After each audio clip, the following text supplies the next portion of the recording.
Uttarakhand express में आप सभी का बहुत स्वागत है और मैं हूं आपके साथ में अमनदीप। खबरों की शुरुआत करेंगे। केदारनाथ में इस बार भी एवलांच आया है।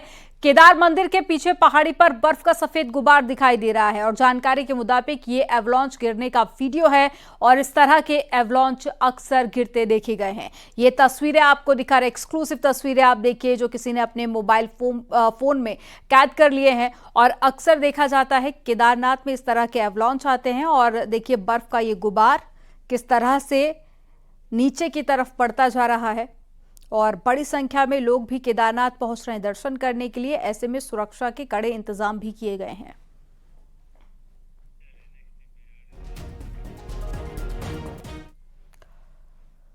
चमोली में तेज बारिश के बाद में मलबा आने से कर्णप्रयाग और गोपेश्वर सड़क बंद हो गई और सड़क पर पहाड़ी से अचानक भारी मलबा आ गया। वहीं सड़क बंद होने से 6 से ज्यादा गांव का संपर्क भी कट गया। पीडब्ल्यूडी विभाग सड़क को खोलने में जुटा हुआ है।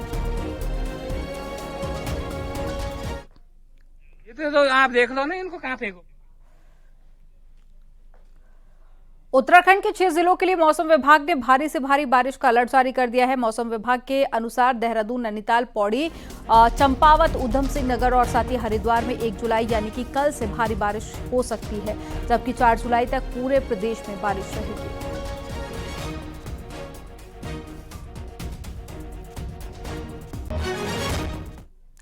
उत्तराखंड में अब सरकारी दफ्तर खुले हैं और दिन भी हो तो डीएम लोगों से मिलने से इनकार नहीं कर पाएंगे या फिर काम का बहाना नहीं बना पाएंगे। अब सभी जिलों के डीएम को कम से कम 1 घंटा जनता की समस्याओं को सुनने के लिए देना होगा। सीएम पुष्कर सिंह धामी ने रविवार को सभी डीएम को इसके निर्देश दिए हैं और मुख्यमंत्री आज अपने कैंप कार्यालय में जनसंपर्क कर रहे थे और लोगों की समस्याओं को भी उन्होंने सुना। मुख्यमंत्री ने ऑफिस स्टाफ को भी निर्देश दिए कि जन समस्या या फिर शिकायत जिस विभाग से संबंधित है जल्द ही संबंधित विभाग को भेजी जाएंगी और उस पर क्या कार्रवाई हुई है इस पर भी फीडबैक लिया जाए।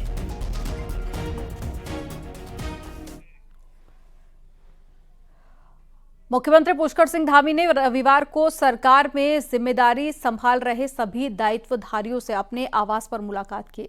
दायित्व बांटने के बाद में ये पहला मौका था जब मुख्यमंत्री ने एक साथ सभी दायित्वधारियों से मुलाकात की, जिसमें सीएम ने सभी से विकास कार्यों की जानकारी ली और दायित्वधारियों से सरकार, संगठन और जनता के बीच कोऑर्डिनेशन की भूमिका निभाने की भी अपील की। दायित्वधारियों ने मुख्यमंत्री का आभार जताया कि उनके नेतृत्व में पार्टी लोकसभा चुनाव में 5 सीटों पर हैट्रिक बनाने में कामयाब रही। हमें कैसे काम करना चाहिए और किस प्रकार से हमारी अपने विभाग में या सरकार के काम में सहयोग हो सकता है, उसके बारे में मार्गदर्शन दिया। इसके अलावा सरकार और संगठन में भी हमारी क्या भूमिका रह सकती है, इसके बारे में भी उन्होंने बताया और ये भी हमसे अपेक्षा की है कि हम जहां अपने विभागीय कार्य में सहयोग करें, वहीं पर सरकार के जो कार्य हैं उनको भी जनता के तक ले जाएं। सभी कार्यकर्ताओं ने, दायित्वधारियों ने मुख्यमंत्री का आभार भी व्यक्त किया, धन्यवाद किया है कि उनके नेतृत्व में 5 कमल से उत्तराखंड से गए हैं। इसी प्रकार से जो सरकार के कार्यक्रमों के क्रियान्वयन में दायित्वधारियों की भूमिकाएं हैं वो और अधिक सारगर्भित तरीके से आगे बढ़ें और क्षेत्रों में जाएं, लोगों की जन समस्याओं को सॉल्व करने में सहयोगी की भूमिका में रहें। हमारे जितने भी दायित्वधारी हैं उनका संगठन और सरकार के साथ समन्वय किस प्रकार बना हुआ है और आगे और समन्वय जनता के बीच में हमारे दायित्वधारी हैं और संगठन के जो कार्यकर्ता हैं वो जनता के बीच में जाएं, उन योजनाओं का लाभ सामान्य वर्ग को मिले। देहरादून में सीएम पुष्कर सिंह धामी ने प्रधानमंत्री मोदी के मन की बात की कार्यक्रम को सुना। वहीं सीएम धामी ने कहा कि प्रधानमंत्री मोदी ने विश्व पर्यावरण दिवस पर 1 पेड़ मां के नाम लगाने का अभियान शुरू किया है और इसे हमने रुकने नहीं दिया। पर्यावरण के संरक्षण के लिए काम करना होगा, तभी इस सृष्टि के ऋण को चुकाया जा सकता है।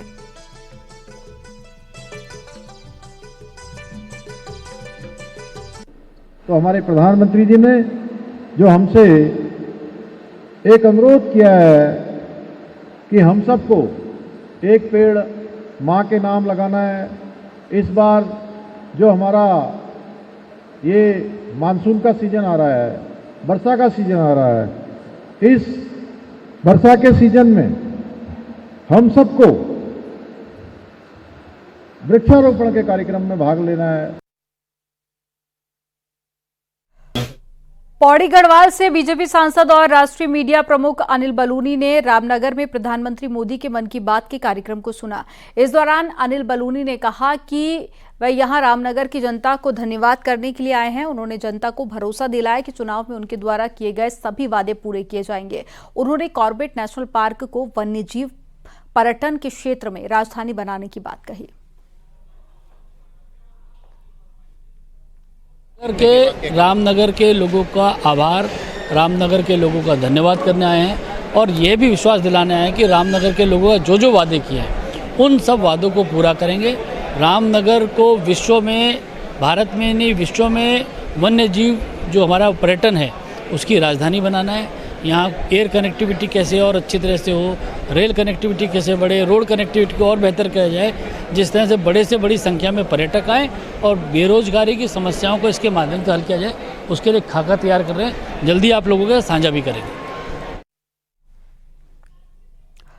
अल्मोड़ा में केंद्रीय राज्य मंत्री अजय टम्टा ने प्रधानमंत्री मोदी के मन की बात कार्यक्रम को सुना। अजय टम्टा ने कहा कि प्रधानमंत्री छोटे छोटे उत्पादों के बारे में जिक्र करते हैं जिससे लोगों का मनोबल बढ़ता है।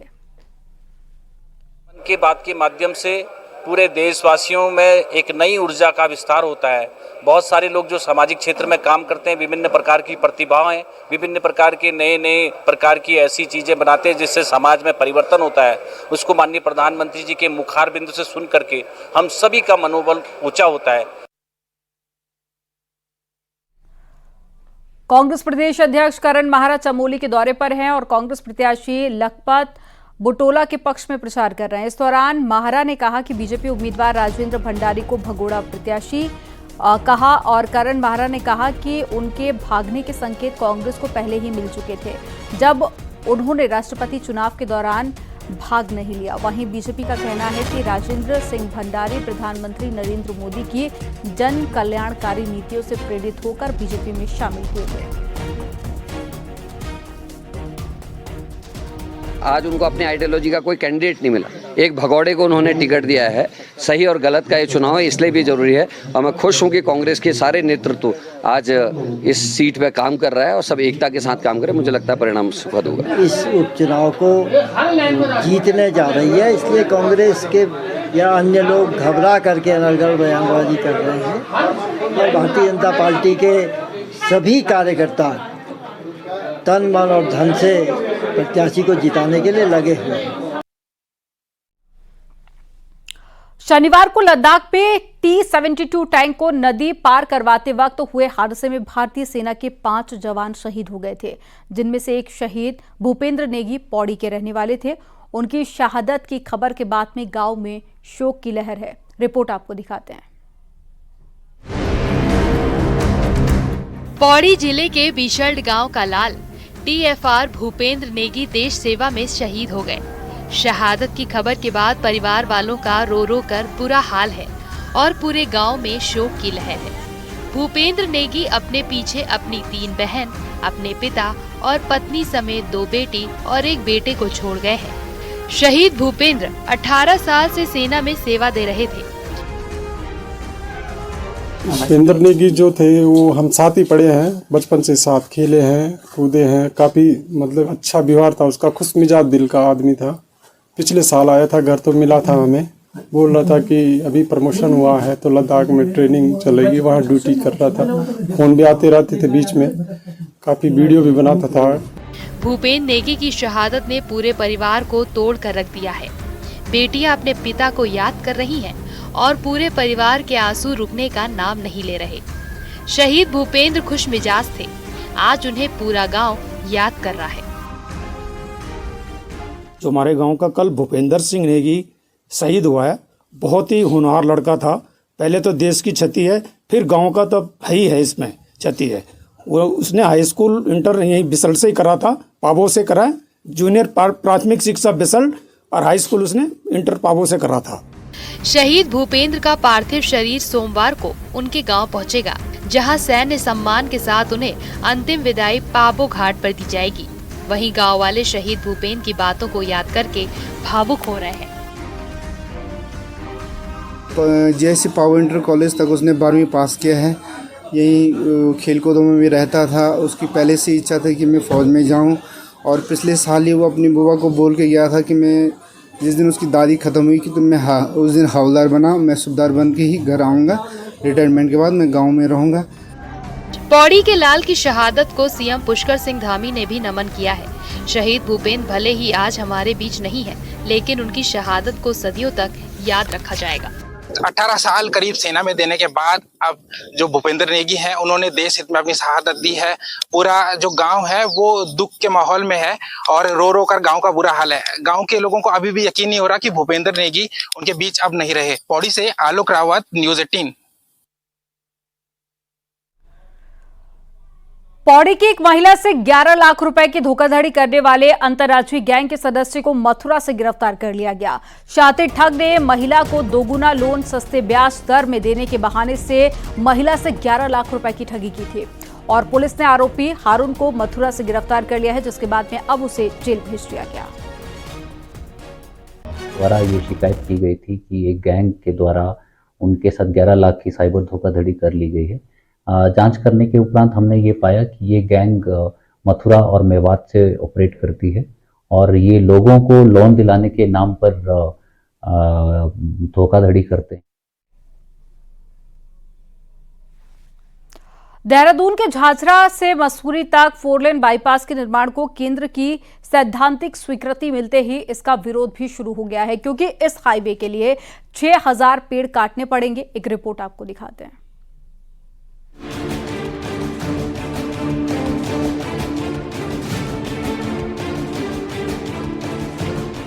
भविष्य की जरूरतों का आकलन कर राजधानी देहरादून में ट्रैफिक दबाव कम करने के लिए कई स्तरों पर काम हो रहा है। प्लानिंग है कि दिल्ली, मसूरी, पौंठा साहिब जाने वाले वाहन शहर में आने के बजाय बाईपास से होकर निकले। इसके लिए शहर के चारों ओर बाईपास निर्माण पर काम हो रहा है, लेकिन इसके लिए बड़े पैमाने पर पेड़ काटे जा रहे हैं। हरिद्वार से मसूरी का सहस्त्रधारा बाईपास का निर्माण अपने अंतिम चरण में है। इसके लिए करीब 2000 पेड़ काटे गए। दिल्ली से आने वाले ट्रैफिक के लिए शहर में प्रवेश करने से पहले ही आशा रोड़ी चेकपोस्ट से दिल्ली पौंठा साहिब हाईवे तक 12 किलोमीटर के 4 लेन बाईपास निर्माण पर काम चल रहा है। ये 6 किलोमीटर सड़क जंगल से होकर गुजरेगी, जिसके लिए करीब 5000 पेड़ काटे जाने हैं। अब दिल्ली पौंठा साहिब हाईवे पर झाझरा से मसूरी के लिए भी 4 लेन सड़क निर्माण को हरी झंडी दे दी गई है। करीब 28 किलोमीटर की यह प्रस्तावित सड़क साल और बांज के घने जंगल से गुजरेगी। करीब 6000 साल और बांज के पेड़ काटे जाएंगे और यही बात पर्यावरण प्रेमियों को हजम नहीं हो रही है। तो हम एक और सड़क, वो भी 4 लेन क्यों बना रहे हैं किसी एक छोटे से शहर में लोगों को भेजने के लिए? मतलब ये तो हम वहाँ के लोगों का जीवन भी दूभर हो जाएगा कि हमने उत्तराखंड इसलिए बनाया कि हम अपने संसाधनों का सिर्फ दोहन करते रहे। मसूरी के लिए रोपवे, मसूरी के लिए रेलवे लाइन, मसूरी के लिए 4 अलग रोड्स, और मसूरी इतना छोटा सा एक शहर है, वो उसकी कैरिंग कैपेसिटी के बारे में कौन सोच रहा है? वो कितना झेल पाएगा? आपने सबको फुर्ती से तो भेज दिया वहाँ। जंगलों के इस कटान को लेकर सिविल सोसाइटी में भारी आक्रोश है। इन्हीं में एक फिल्म मेकिंग का काम करने वाले अजय गोविंद का कहना है कि देहरादून अपनी ग्रीनरी, सुकून और खूबसूरती के लिए जाना जाता है। जब वही सब कुछ खत्म हो जाएगा तो 4 लेन हाईवे किसके काम आएंगे? इवेंचुअली हमें यहाँ पे टूरिस्ट आते हैं, पर्यटक जो आते हैं यहाँ पे, वो यहाँ पे किस चीज के लिए आते हैं? वो है नेचर और खूबसूरती। और अगर उसी को खत्म करके हम मॉल और बिल्डिंग बना देंगे सब जगह, तो इन 4 लेन की सड़कों पे हम जाएंगे कहाँ? पूरे उत्तराखंड के साथ राजधानी देहरादून में खास तौर पर विकास के नाम पर पिछले कुछ सालों में बड़े पैमाने पर पेड़ों का सफाया कर दिया गया, जो अभी थमा नहीं है। हाल ही खंगला के साल के जंगल हो या फिर कैंट रोड से लगे 250 से अधिक पेड़ लोगों के भारी विरोध के बाद कटने से बच गए। ऐसे में अब मसूरी बाईपास के प्रस्ताव से एक और आंदोलन की सुगबुगाहट शुरू हो गई है। न्यूज़ 18 के लिए देहरादून से सुनील नवप्रभात की रिपोर्ट। रुद्रप्रयाग में कार्तिकेय स्वामी के मंदिर के दर्शन करने के लिए लगाए गए टैक्स का विरोध भी शुरू हो गया है। वन विभाग के टैक्स को लेकर स्थानीय लोगों में खासी नाराजगी। कार्तिक मंदिर में वन विभाग द्वारा जो इको टूरिस्ट के नाम पर 10 रुपया जनपद वासियों से अवैध वसूली की जा रही है, मैं इसकी घोर आलोचना करता हूँ। उधर वन विभाग ने तर्क दिया है कि शुल्क से विकास कार्य किए जाएंगे, तो मंदिर समिति का कहना है कि अगर 1 महीने में धरातल पर विकास कार्य नहीं दिखे तो विरोध किया जाएगा। अभी 1 माह से ज्यादा समय इनको दे रहा हूँ, और नहीं तो हम 1 अगस्त से इनके गेट पर जो इन्होंने वहाँ पर लगा रखा है वहाँ पर बैठेंगे, इनका विरोध करेंगे और इनको किसी भी कीमत पर 1 रुपया भी वसूल करने नहीं देंगे। और रुद्रप्रयाग जनपद और पोखरी ब्लॉक चमोली के जो लोग हैं उनके लिए 10 रुपये का शुल्क और बाहरी लोगों के लिए 50 रुपये का एक न्यूनतम शुल्क रखा गया है। इस शुल्क का इस्तेमाल जो है यहाँ पे हम जो यात्रा व्यवस्था के लिए जो भी अवस्थापना विकास और जो स्थानीय लोगों को रोजगार देने के लिए किया जाएगा। यदि वन विभाग वसूले गए शुल्क से श्रद्धालुओं के लिए सुविधा मुहैया कराता है तो शायद किसी को कोई दिक्कत नहीं होगी, लेकिन विकास काम नहीं होने पर आमना सामना होने की उम्मीद है। न्यूज़ 18 के लिए सतेंद्र बर्तवाल की रिपोर्ट। कैलाश पर्वत के दर्शनों के लिए अब भारत को चीन पर निर्भर नहीं रहना पड़ेगा। असल में अब भारत की सरजमीन से ही चाइना में मौजूद कैलाश पर्वत के दर्शन कराने का प्लान तैयार हो रहा है। रिपोर्ट आपको दिखाते हैं।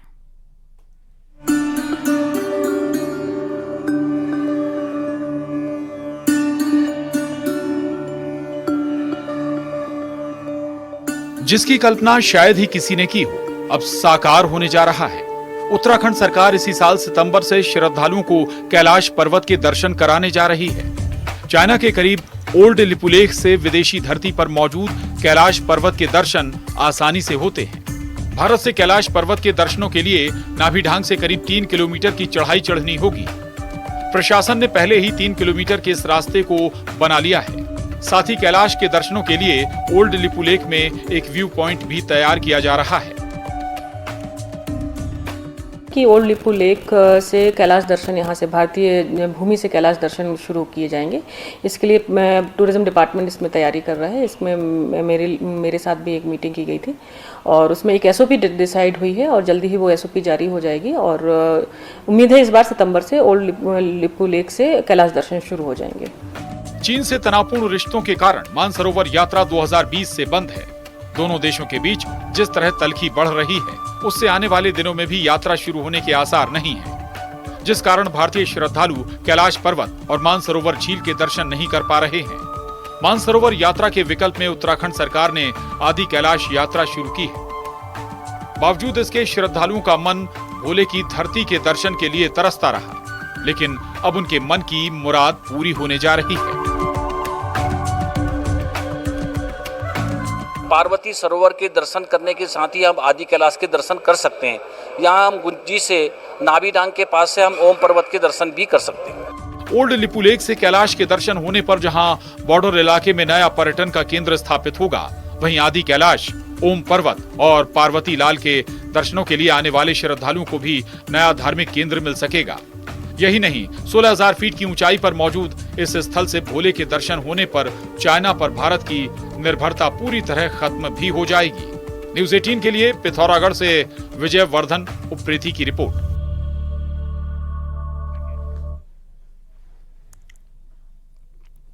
1 जुलाई से देश में कानून की परिभाषा बदलने जा रही है। अब नए कानून के तहत में मुकदमे दर्ज होंगे और केस चलेंगे। उत्तराखंड में भी इसको लेकर व्यापक तैयारी की गई है। सबसे बड़ी जिम्मेदारी पुलिस विभाग पर है। रिपोर्ट देखिए।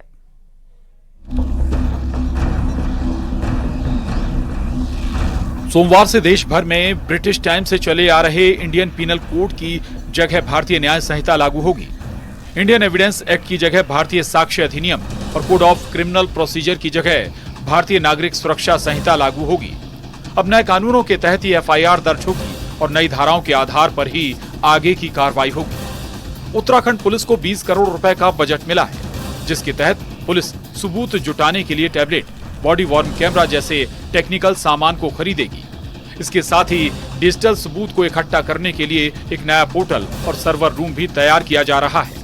दरअसल नए कानून के तहत अब जो मुकदमे दर्ज होंगे उसके लिए उत्तराखंड पुलिस नई टेक्नोलॉजी के तरीकों से जांच पड़ताल करेगी। जिसका जिक्र नए कानून में किया गया है। जो है कई सारे बदलाव नए कानून में आए हुए हैं, तो उसमें हमने CCTNS में बदलाव किए। इसके अलावा जो नया कानून है वो पुलिस से अपेक्षा करता है कि वो डिजिटली एडवांस रहे, कंप्यूटर्स का ज़्यादा से ज़्यादा इस्तेमाल करे और सारी जो जितनी गतिविधियां है वो क्राइम सीन पे डिजिटली करे। तो उसके लिए हमने जो है उत्तराखंड पुलिस ने खुद का एक ऐप भी तैयार किया हुआ है। नए कानून लागू होने से आम आदमी को बड़ा फायदा मिलने की उम्मीद है। पीड़ित ईमेल, SMS और अन्य माध्यम से केस के संबंध में समय समय पर जानकारी भी ले सकेंगे। तो अब जो ये नए कानून आए हैं, हम लोग होपफुल हैं कि आज के टाइम के अनुसार इनका बहुत ज़्यादा वेलफेयर रहेगा सोसाइटी पे, कॉमन सिटीज़न पे। और जो हम कहते थे कि justice delayed, justice denied, I think उस पर बहुत बड़ा इम्पैक्ट पड़ने वाला है, क्योंकि टाइम ड्यूरेशंस इस कानून में बहुत ज़्यादा इम्पोर्टेंस दी गई है टाइम ड्यूरेशंस को। एंड वी आर होपफुल कि ये नए कानून ह्यूमनहुड के लिए वेलफेयर लेके आएंगे। नए कानून के तहत पुलिस विभाग के स्तर पर दो तरह की कसरत होगी, क्योंकि 1 जुलाई से जो नए मुकदमे दर्ज होंगे उनकी पड़ताल नए कानून के तहत होगी, जबकि पुराने केसों की पड़ताल पुराने कानून के तहत ही चलती रहेगी। न्यूज़ 18 के लिए देहरादून से सत्येंद्र बर्थवाल की रिपोर्ट।